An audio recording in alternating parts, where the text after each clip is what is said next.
think that should be you guys mute your speaker. Good morning. Good morning, Chair. Hoe gaan het?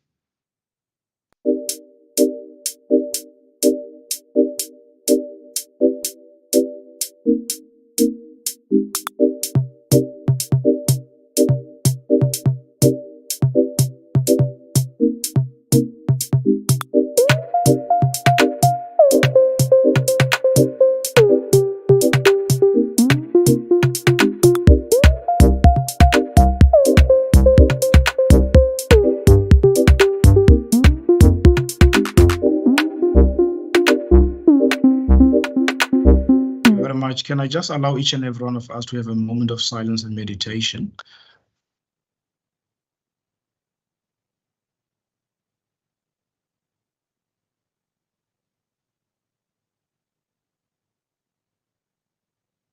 Thank you very much, colleagues. Today is the 29th of November, and this is the Standing Committee of Local Government. We will be deliberating on vote 14.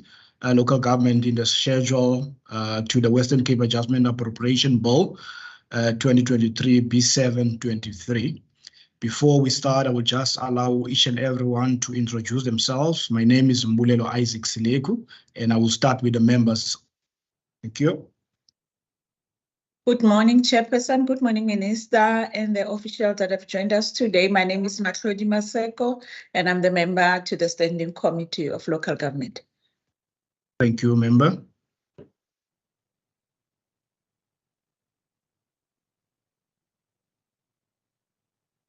Member Mari.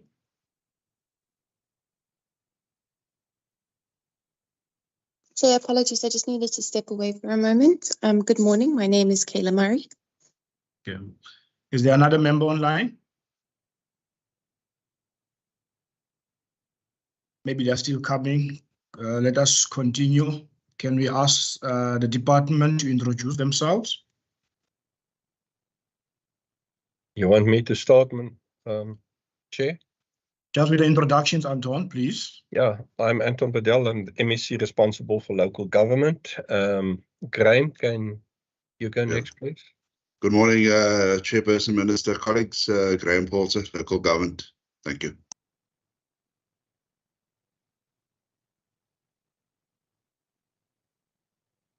Is there other members from the department that would like to introduce themselves?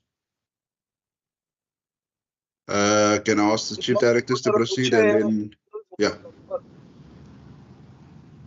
In no particular order, you're more than welcome. Because I'm Klaga from the Department of Local Government. Thank you.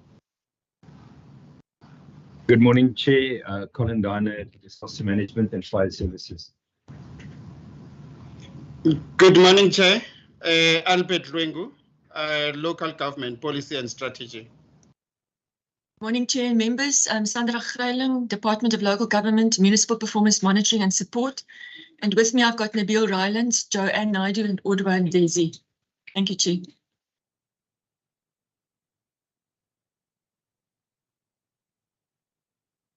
Good morning, everyone. I'm Bhavna Sula Singh, and I'm in the office with Henriette Robson and Audrey Jacobs.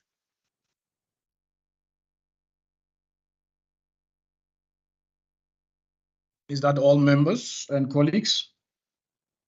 Good morning, everyone. Gary Birch from the Directorate of Specialised Support.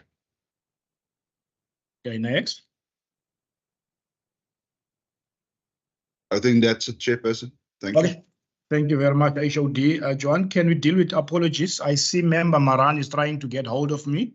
He might be joining us late, and I tried to call back, but he's not. His line is busy. He might be joining us late. So can you deal with other apologies from your side if there's any? Yes, Chair, we have received an apology from a member, Dartmoor. He's attending the Standing Committee on Premier. They're also dealing with the adjustment appropriation. I'll follow up with member Maran and see if I can get him access quickly to the meeting, Chair. Okay. From the side of department, is there no apologies? No, Chair. Thank you very much. You are full house. Thank you very much. John, then I will give the MEC and the HOD to have their opening remarks before I table the before we deliberate on the vote 14 of local government. Minister. Thank you, Chairperson, and thank you to the committee members. Chairperson, during this adjustment estimate of 2023-2024 financial year, the original budget of 369,866,000,000 rand increased with 41,760,000 rand to 411,626,000 rand, and it includes the budget that we now will then dismantle, and I'm going to ask the HOD to explain to the committee the adjusted estimate. Thank you. Thank you, Minister. Thank you, Chairperson. So just perhaps some of the highlights of the budget. You will see firstly that given the fact that we collaborate in relation to energy resilience in the province, particularly in relation to municipalities, that we have identified a town, and that is Riversdale, not Rivers, it's Riversdale, Hesikwa, as part of the initiative to have a load shedding free town. And so extensive work has been done over the last couple of months since last year. And Coincidental Council in Hesikwa is now tabling that this morning in Council for consideration and approval. But based on the work that we've done with the municipality, the engineers, both sides, the Energy Council has also allocated some funding.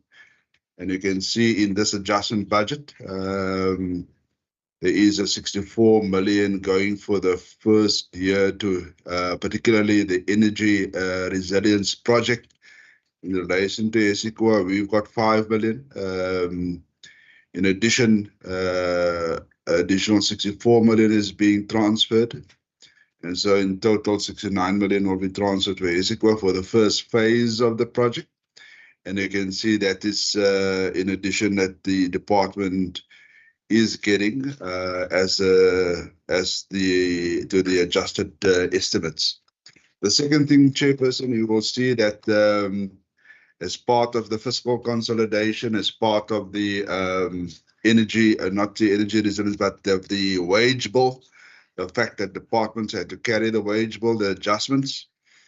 And you can see that is part of the reason, one of the reasons why there has been declared in the governmental dispute has been declared, but also some strategic decisions on deferring some of the projects to the outer years over the MTEF. 25 million in total has been deferred as part of those initiatives. But you can see in the outer years that we get back in the region of 22.4 million. Given the fact the negotiations with the provincial treasury to defer some of that project to the outer years. So those are Chairperson, is some of the key highlights of the budget. The additional 64 million for the energy projects, but also the minus of 25 million, and that's part of the fiscal consolidation, the wage bill, as well as some of the projects that have been deferred given various strategic reasons to the outer years. And as I indicated, we will get some of the funding back from the provincial treasury. That in a nutshell, Chair, some of the highlights. Thank you very much. Thank you very much, HOD. John, did you get hold of Member Moran?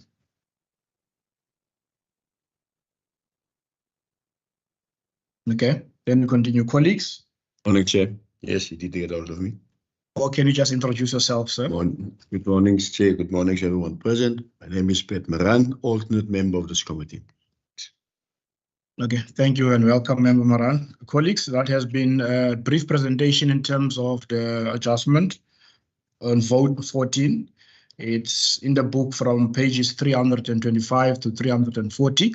I will allow members to pose questions to what HOD has presented. Members?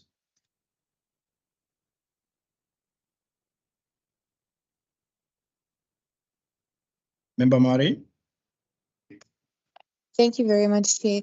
Chair, I just firstly wanted to commend the department on the work that they've had to do. I mean, it's been very difficult knowing the challenges in here and the challenges that we anticipate in the medium term. And I just wanted to understand in more detail, please, around the energy resilience changes in here.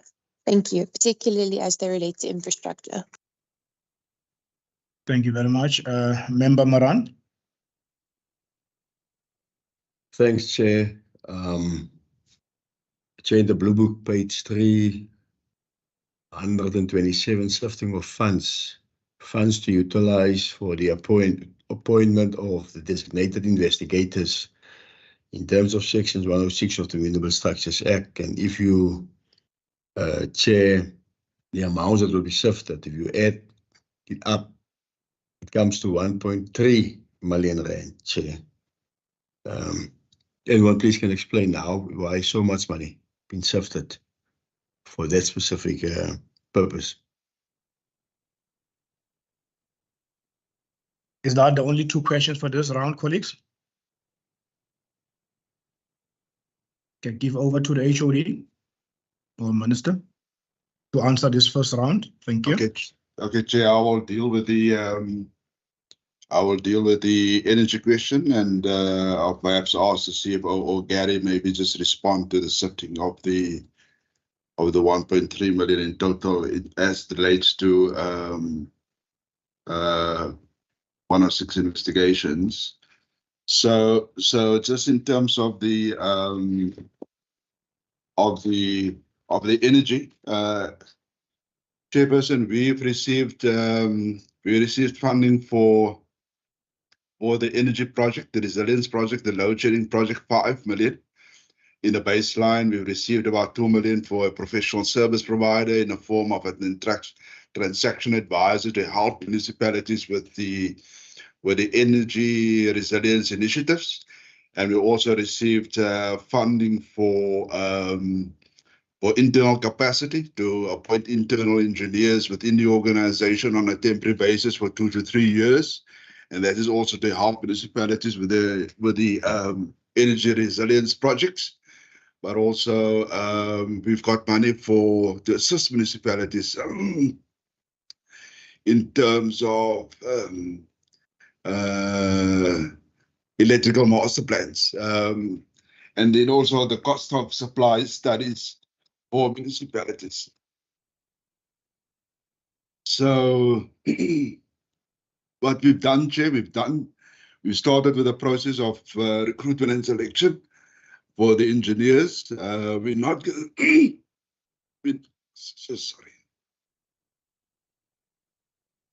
to use the entire amount, and so we've given some of that money to Treasury to defer that in the outer years.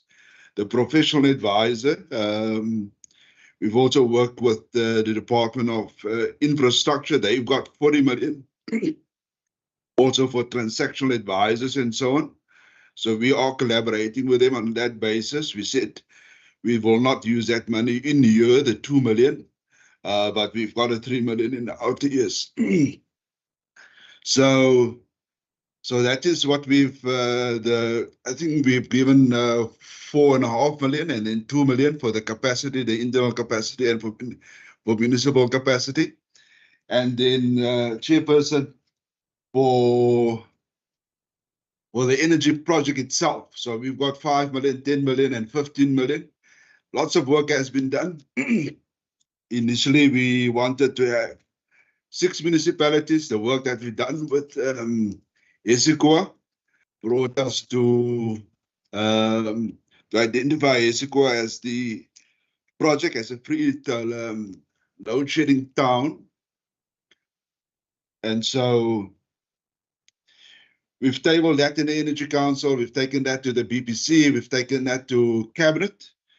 And Cabinet sort of endorsed that given the work that we've done and the costing that came in from the market and so on, the work that the engineers has done.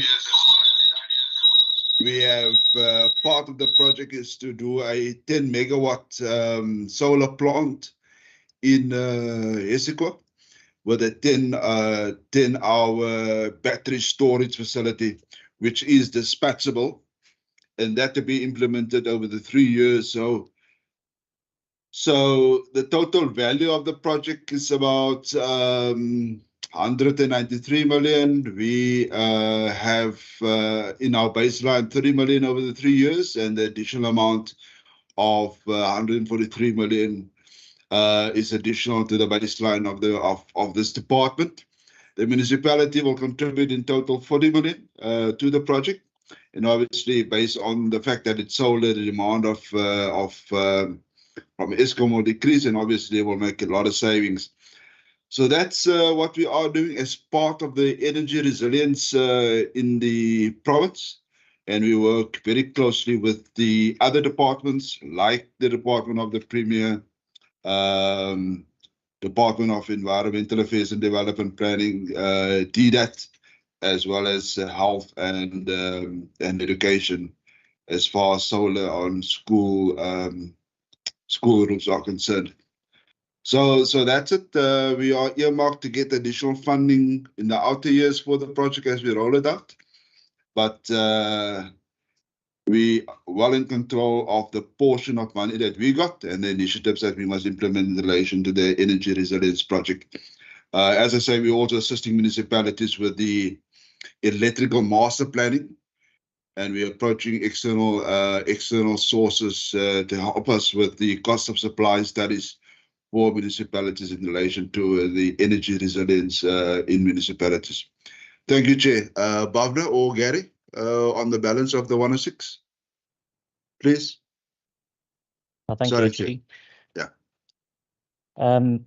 Thank you, Honourable Member Moran. I'll just answer the question relating to the 1.3 million. That amount relates to expenditure relating to litigation, as well as the appointment of external independent forensic investigators.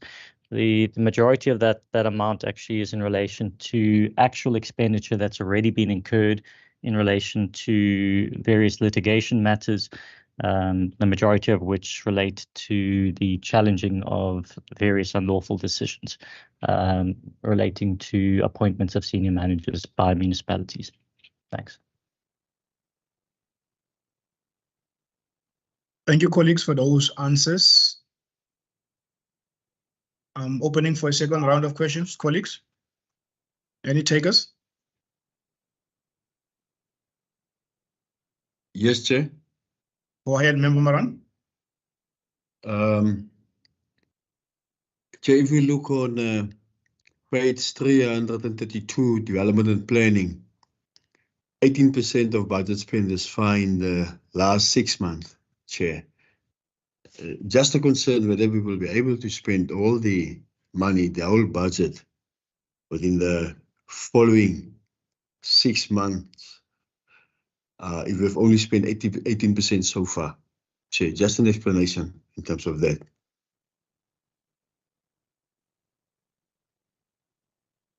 Member Maseko. Thank you. you. Go ahead. Thank you very much, Chair. Chair, just one question from my side, and I think the HOD touched on it. Is just for the to sort of empower me. The issue of the shortfall of the wage bill. If I have to ask the department for sustainability of the measures that they've put in place now, for them to can accommodate being able to pay the salaries. Does the HOD see it happening coming the next financial year on the main budget and main appropriation bill for the 2024, that the department will be able to accommodate that with what is happening with their budget cuts on the equitable share within the province? Is that going to be, are you going to be able to cushion the pressure of that wage bill as the department? Thank you very much, Chair.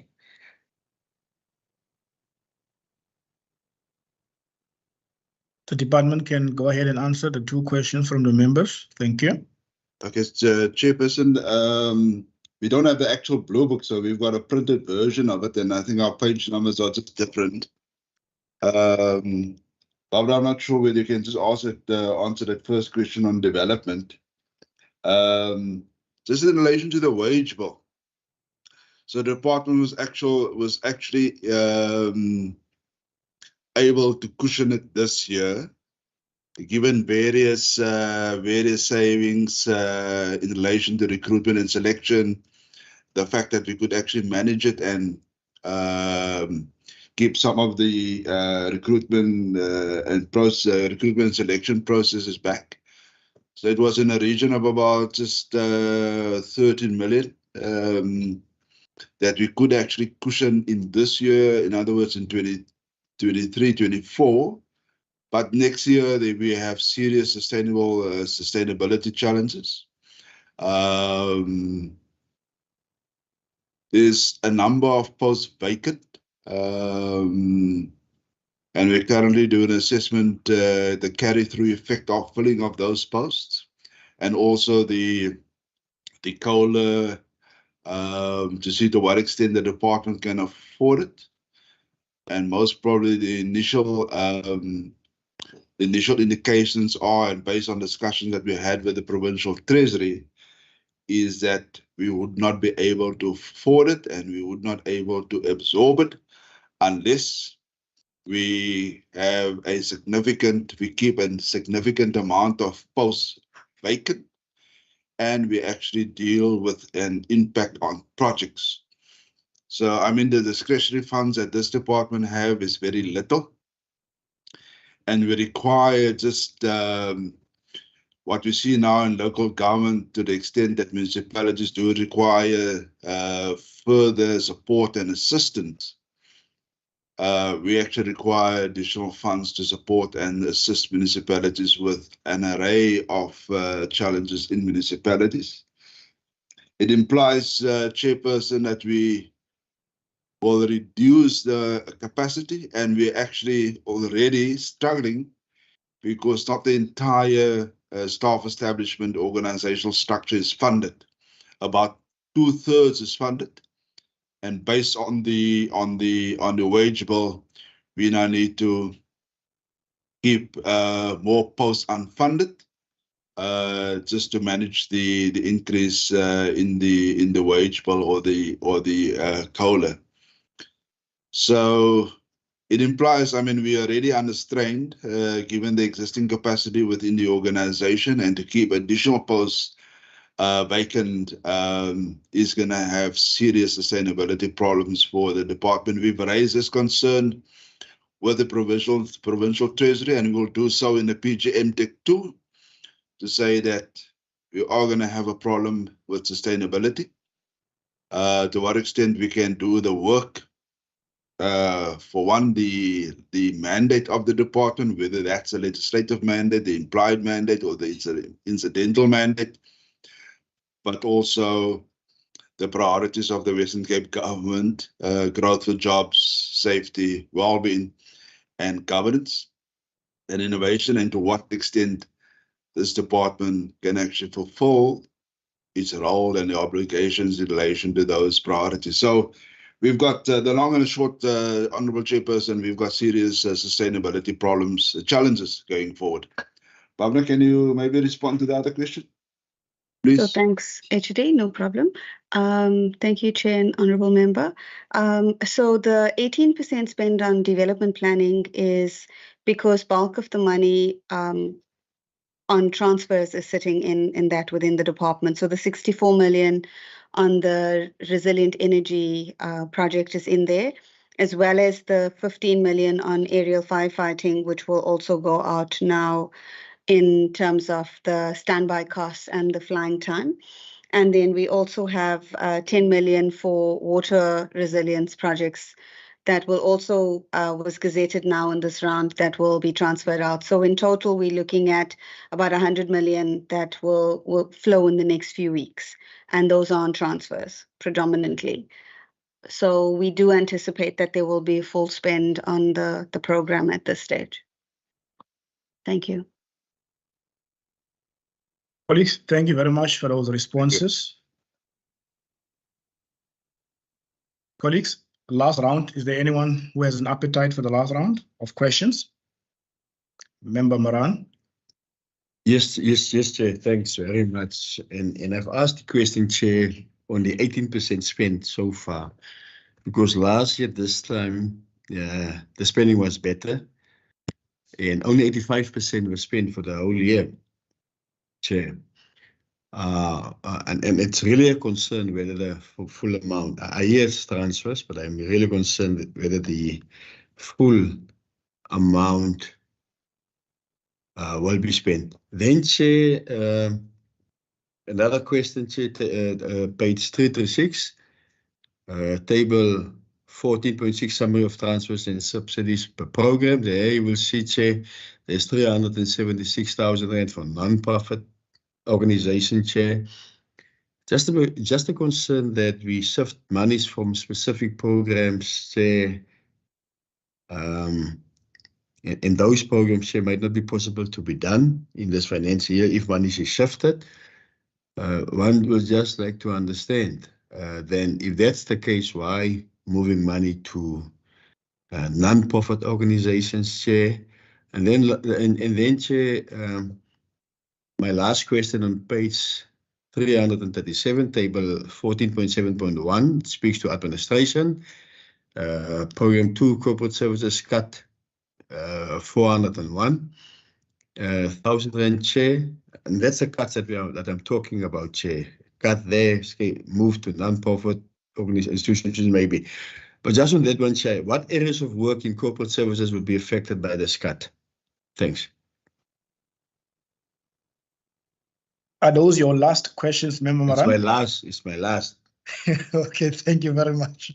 HOD, thank you. Okay. Chairperson, I'm going to ask the CFO to respond, and maybe Colin, because I think the non-profit organizations, I think Bhavna relates to Colin. I'm not entirely sure at this stage. Bhavna? Thank you, Chair, Member. So we haven't moved any money into a non-profit. That has actually been appropriated in the main adjustment. So it is the way that it's always been, and it's a transfer between the departmental agency on the line above and the non-profit. It's for life-saving Western Cape and NSIR related to the combined disaster management responses. If you require more information, I'm sure Colin will be able to assist with the elaboration further on that. And then just related to corporate services on page 337, we haven't actually reduced any money within corporate services. What we've done is money has come in as a rollover, and the other adjustments is just related to savings that we moved within the broader department on the COE due to the delays in filling of posts.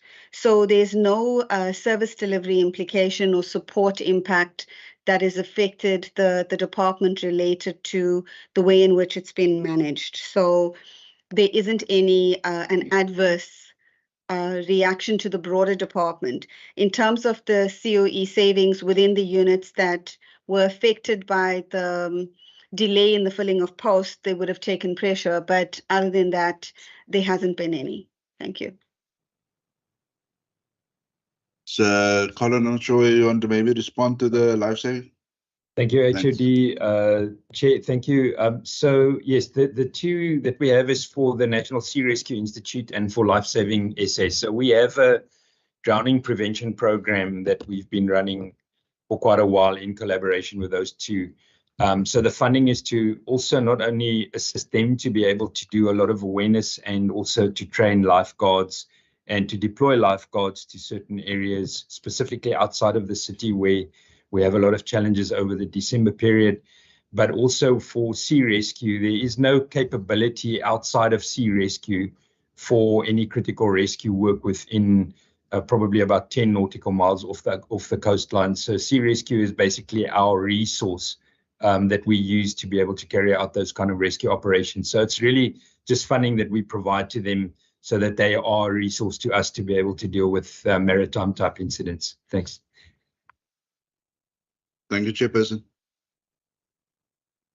Okay, thank you very much, colleagues. Those were the last questions and responses.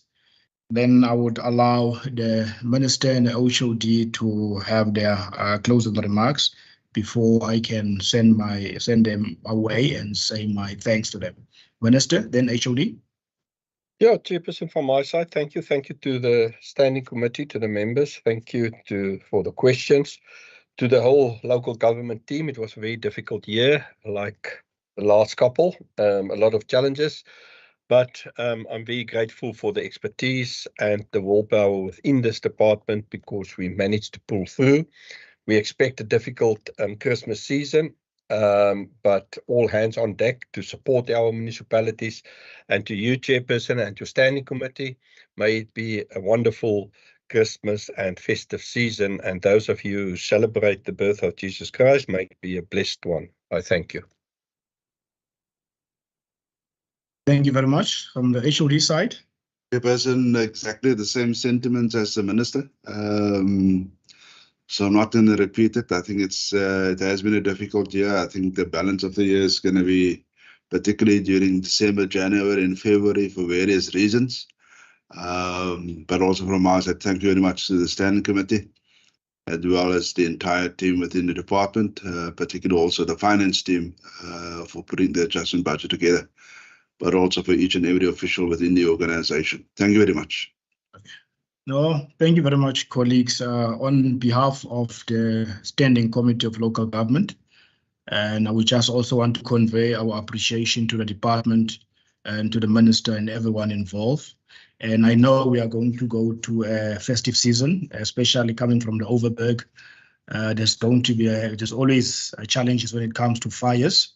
And I really, really wish you well, that you spend time with your families and with your loved ones. And then when you come back next year, you come refreshed. And to those that will be working over the festive season and driving, please be safe on the road. And then while you're doing your work and trying to save lives, please take care of yourselves. And thank you very much for the kind of work that you have been doing as a department and for the kind of manner and how you have treated us as the Standing Committee of Local Government. With those few words, colleagues, thank you very much. And I would excuse you now and geniet die rus en gaan rus tot ons weer volgende keer by mekaar kom. Thank you very much. Okay. Thank you, Chairperson. Thanks. Bye-bye.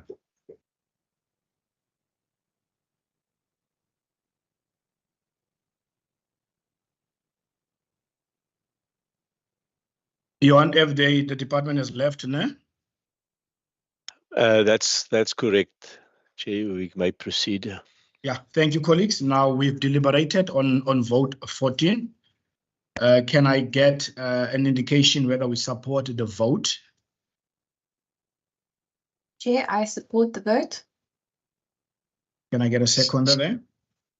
I do second, Chair, in addition to me seconding proposal by Member Mare.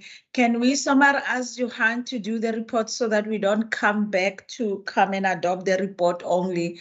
And then we finish everything today. If that is possible, we'll appreciate that, because looking at the parliamentary program, there's no dates since we have a lot of bills that are happening. Thank you, Chair. No, I second that proposal. But is there a member that does not support the vote?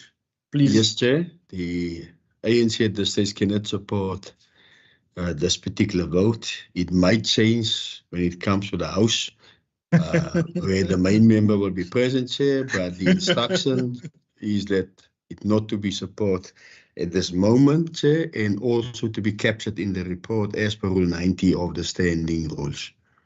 Okay. Okay, John, is it possible for you to have the committee report so that we can somewhat deal with it, because the members support the vote? Can someone just look at the report? Chairperson, is it visible? I'll just make this amendment here. We include the minority view. There's no EFF here. Yeah, they know it, yes, sir. There we go, Chair. Okay, a report of the Standing Committee on Local Government on Vote 14 Local Government in the schedule to the Western Cape Adjustment Appropriation Bill, B17-2023, dated 29 November 2023, as follows. The Standing Committee of Local Government, having deliberated on the subject of Vote 14 Local Government in the schedule to the Western Cape Adjustments Appropriation Bill, B7-2023, referred to the committee in accordance with Standing Rule 188, reports that it supports the vote. In accordance with the Standing Rule 90, the African National Congress expressed its minority view that it does not support the vote. Can I get a mover and a seconder that we adopt the report? I move that we support, Chair. A second, Chair.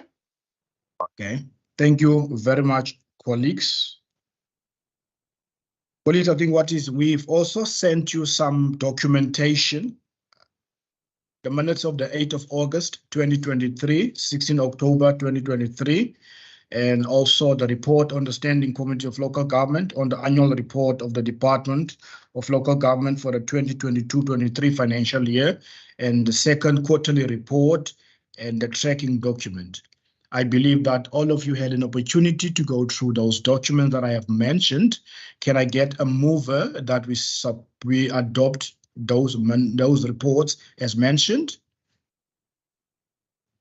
I move that we adopt the report, Chair. I second that we adopt the minutes, Chair. It's from 7.1, 7.2, 7.3, and 7.4. Is that in order, colleagues? In order, Chair. In order, Chair. Thank you very much. Colleagues, then we go to resolutions. Are there any resolutions that the members would like to raise?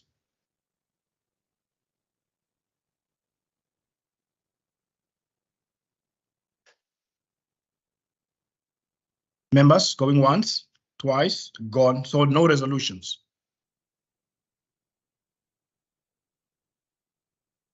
None, Chair.